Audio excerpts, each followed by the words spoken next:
Hello and welcome back to Karma Stories. I'm Rob and I hope you are having a wonderful day today. Today I have a bunch of short stories for you from the Malicious Compliance subreddit. If you're on YouTube, after each story today, drop a comment down there and let me know what you thought, and I'll respond to as many as I can. If you're on Spotify, I look forward to your comments at the end because I think you can only comment on there once and you can't edit it once it's done. So sorry about that. Alright, on to today's stories. Let's jump right in. This story comes to us from Moss Circuit 55. Boss said, dress for the job you want, so I started wearing a CEO costume to my retail job. I work at a mid-tier clothing store and our district manager came through last month giving us the usual corporate pep talk. During the meeting, she kept emphasizing how we should dress for the job you want, not the job you have, and think like leaders. Now, our dress code is pretty relaxed. Basically just look professional and wear something from our store. Most of us wear jeans and a nice top or sweater from our inventory. I decided to take her advice literally.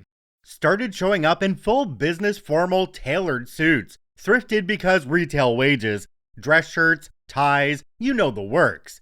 I even bought a cheap briefcase that I carry around the store which I got from a cash out on Grizzly's Quest. At first, customers started assuming I was the manager and would come to me with complaints and returns.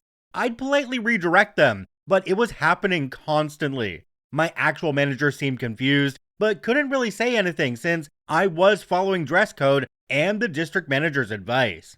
The best part was, when the district manager came back for her monthly visit, she saw me restocking shelves in my full suit and tie, briefcase sitting nearby, and just stared for like 10 seconds. She asked my manager about it, and he just shrugged and said, she's dressing for the job she wants. Now, half my coworkers have started wearing more formal clothes too, and our store apparently has the most professional looking team in the district. The district manager hasn't mentioned the dress code since.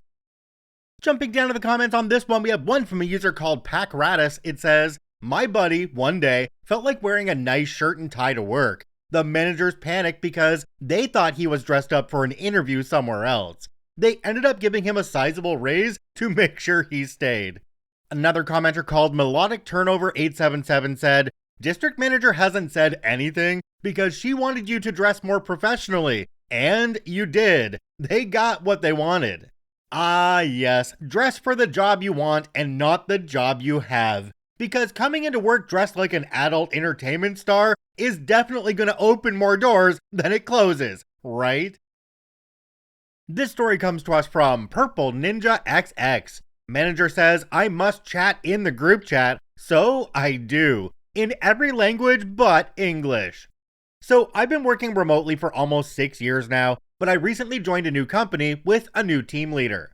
I could tell right away this guy was freshly promoted. You know that vibe when someone's trying a little too hard to flex authority? Yeah, that. My job is to talk with clients. That's it. My team leader isn't even looped into those conversations. So honestly, I barely have any reason to chat with him day to day. Naturally, I don't really hop into the team group chat unless it's work related or someone tags me directly. Fast forward to my 3rd month review, all my KPIs were perfect. However, my team lead docked my score because I wasn't engaging enough in the team chat. Apparently, saying good morning and joining in on non-work chatter was required to show team spirit. I pointed out it's not in the metrics, never has been, and in 6 years of remote work, I've never once been penalized for not spamming greetings into a chat box. His response? As long as you're on my team, you need to chat, even just a hello or a goodbye. Cue Malicious Compliance. Every morning I started posting good morning, and every evening goodbye, but in a different language every day. Monday Korean, Tuesday Spanish, Wednesday Greek, you get the idea. At first, my lead thought it was funny. Then the rest of the team joined in, but they were all using Google Translate. And well, let's just say a lot got lost in translation. Some sentences even got flagged by our system, and eventually the general manager, his boss, had to ask what on earth was happening. Suddenly, my team leader wasn't laughing anymore. He DM'd me saying, Please just greet in English from now on. Then he threatened that if I didn't stop, he'd report me to the GM. So far, I'm 3 weeks in, still greeting the team in whatever language I feel like, still waiting for that GM call. Jumping down to the comments on this one, there's one from a user called Awkward, we'll stop there. It says, as per requirement from management, I am wishing everyone a good morning and good evening. Another commenter called Alaskan Druid said, docking your scores for not meeting non-KPI is an HR event for harassment. However, if the GM is just as smooth-brained, there might be a deeper issue. Yeah, I agree on this one. This would be a quick talk with HR to see if they agree with what the manager here is asking you to do. If you're required to continue, then you just type in there, team leader mandated morning greeting in English. This story comes to us from Lurking Moose. You want more pepper? Sure. Years ago, I worked mostly retail, with a scattering of retail food service. I worked at a Quick Check for a few months, which is similar to a Wawa or Sheetz. Gas, subs, snacks, basically mid-range. I did a bunch of different jobs there, including making food, which I kinda hated. Everything was just reheated slop or low-grade pseudo-food, which is standard, but some regulars got very picky about their food. Some I get. I mean, you want to be sure you're putting something at least okay into your body, but some people were just complainers for the sake of it. One dude came in just about every morning to sit in and eat a poppy seed bagel, buttered, with multiple bacon rounds stacked thick and extra black pepper. My one coworker, who normally made it, showed me how she made it for him, and he was always happy with her. I followed what she did to the letter each time, but each time he'd come back and complain, my bacon isn't crisp enough, there isn't enough bacon, this isn't toasted enough, this is toasted too dark, and his personal favorite, there isn't enough black pepper on this, every single time. No matter how much I put on, it was never enough. I followed what my coworker did. She'd even tell me it looked good, and still, he'd complain. I vented to my coworkers, and they said they stopped making his sandwiches because of it, since he did the same to them. Jerk. So one day he comes up and preemptively complains about the black pepper. Make sure you put enough on this time. Okay, fine. I smothered that friggin' thing like nobody's business. The inside of that bagel looked as dark as the poppy outside. Here you go. He came back a few minutes later and quietly said, that was about as much black pepper as one could tolerate. Was it not enough still? It was too much, he grumbled. He still kept coming in almost every day for that disgusting sandwich, but at least it seemed like he was timing his approach for when I wasn't there at the deli section. Jumping down to the comments on this one, we have one from a user called DragonMaster24. It says, some people are only happy when they can be miserable. Another commenter called Not Boring said, happiness just seems to piss some folks off. Your happiness, their happiness, doesn't matter. Happiness just makes them pissy. At that point, killing them with kindness becomes a real possibility.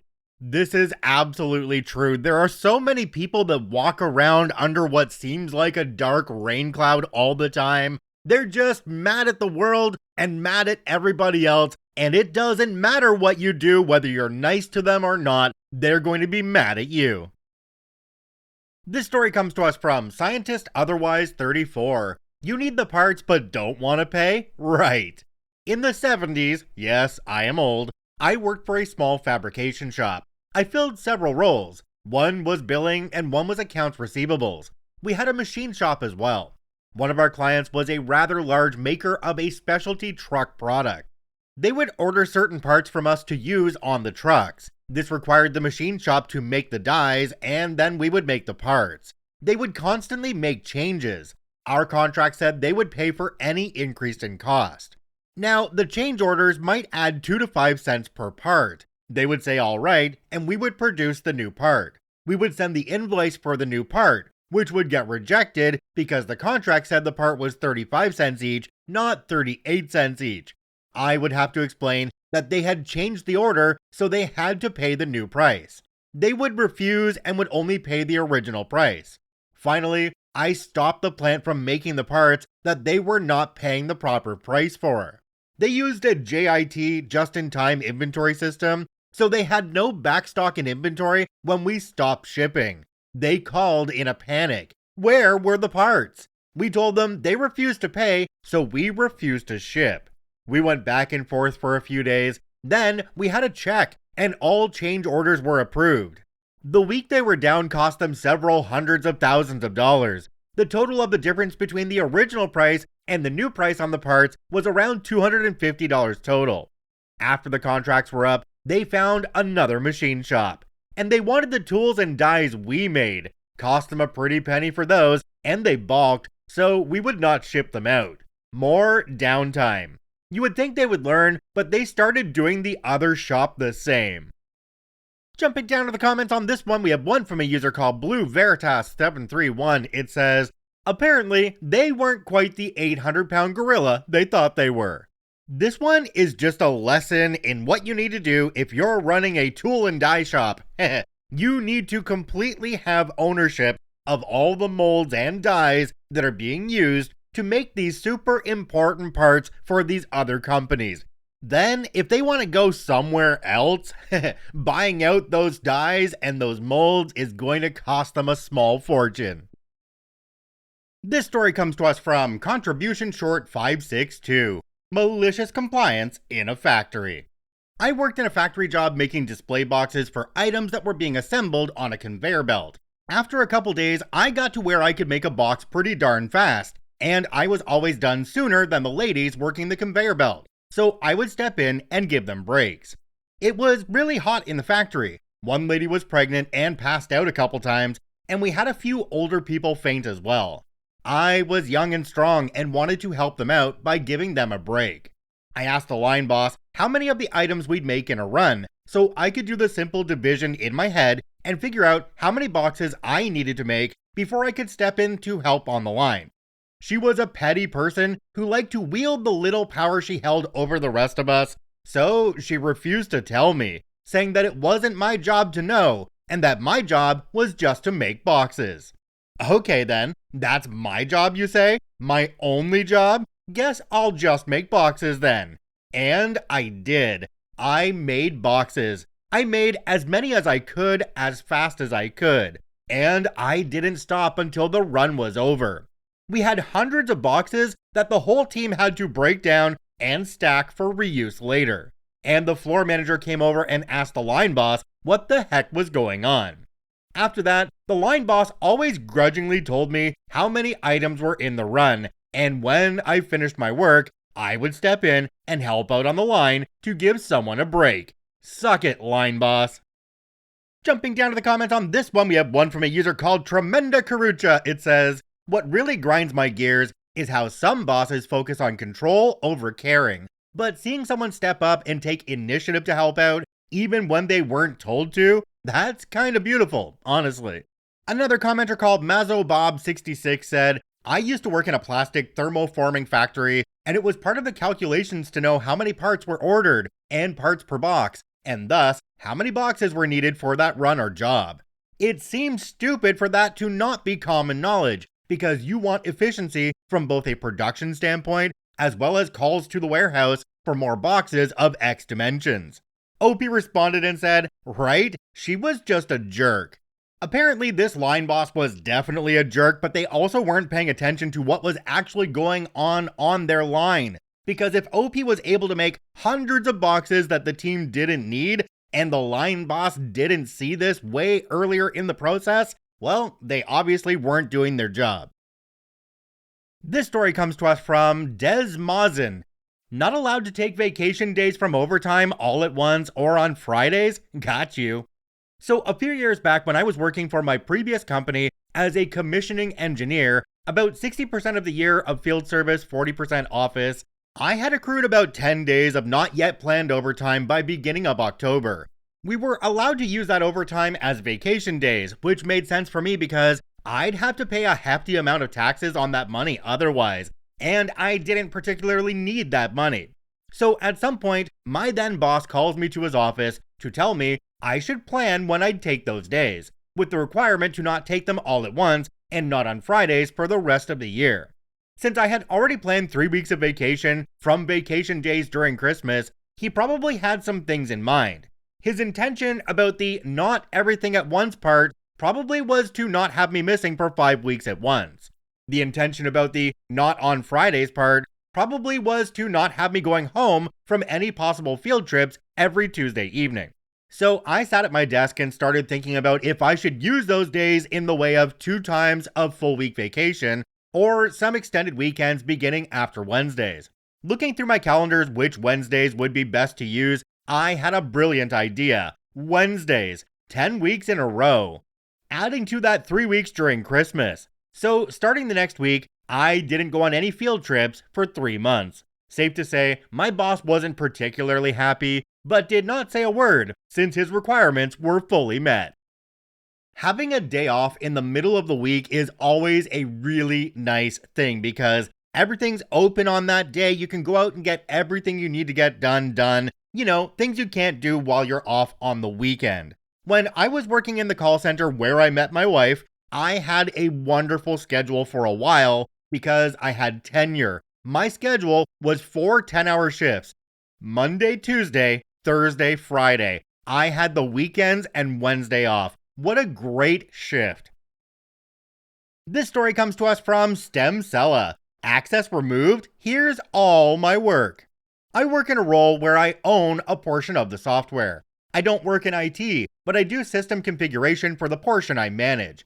I had admin access until one day IT removed it without warning and without notice. They claimed risk and board decisions. Of course, I could rampage and get my access back because it saves the company a significant amount of money each year as we don't need to use external contractors. There's also no one else in the company that knows my part of the system or how to create business rules, scripting, and coding for this particular system. While people know JavaScript, they would need to become familiar with the system, which will take time. Instead, Fine sends a list of all the things they now need to take over so the work still gets done. Noted, there can be no delays in turnaround time despite there being an extra step. Noted that I will still need to approve every change and configuration. The list totaled to approximately 30 hours per week. It also requires 6 a.m. starts at points throughout the month.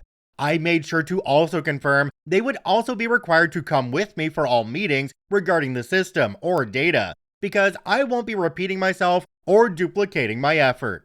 Within 30 minutes, the decision was reversed and I had my access back.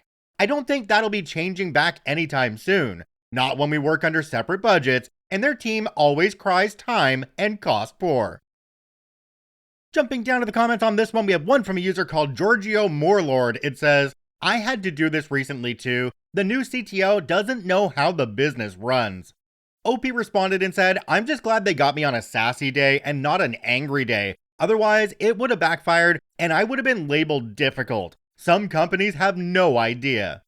OP, you could have handled this one a little bit differently. As soon as they took away that access, I'd be like, hey, HR, yeah, this is the time that I was going to take my 2 weeks vacation. And then you leave and let the whole place burn.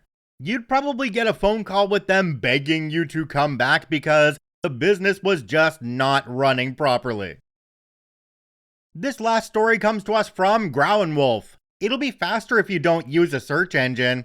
Like so many others, my company bought heavily into the whole AI first thing. We're so committed to it that we're underbidding projects with the hope that AI will save so much on labor that we'll still turn a profit. Needless to say, this means pushing everyone into using AI as heavily as possible, even to the point where we're supposed to use AI instead of web searches. And as a programmer, I do a lot of web searching. You'd be forgiven if you thought I'd regularly do the same kinds of things day in and day out. But if I have to do something more than once, I stick it in a code library and just reuse that. So most of the real work involves a lot of research. It's a rare day that I spend more time typing than reading. For programmers, AI is built into our tools. The idea is that you want the AI to have as much context as possible. And by including it in the tools, it will automatically upload all of my open tabs into the AI engine along with my question.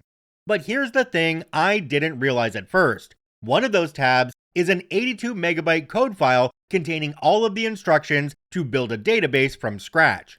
So with each question, it is uploading that whole file to Microsoft's AI servers, and those servers have to crunch through the file before even starting on my question.